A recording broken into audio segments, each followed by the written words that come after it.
can I clarify, the earliest source for you, is it 1 Corinthians 15 or is it the speech in Acts 2? What would you regard the earliest source? Sure, it's the speech in Acts. According to the book of Acts, Peter gave this speech at Pentecost, which is some 50 days after the resurrection. So chronologically, the story narrative, this is the first speech regarding appearances. This isn't chronologically the first source, though, is it? Correct, right. So the earliest source that we have is this one in 1 Corinthians 15.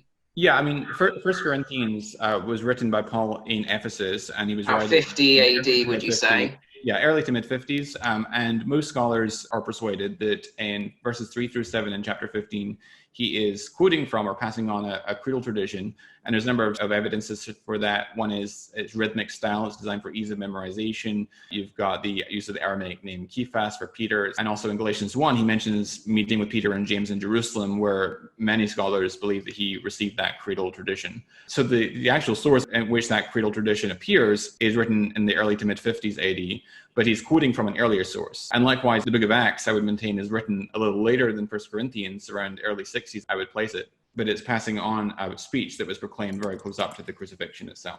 Okay, so I guess inevitably we'd disagree on the dating of Acts. I would put it far later, into 80s, 90s. I think what I would say, though, is I agree with you, and it's always nice to start with an agreement, that this is almost certainly the earliest source that we have.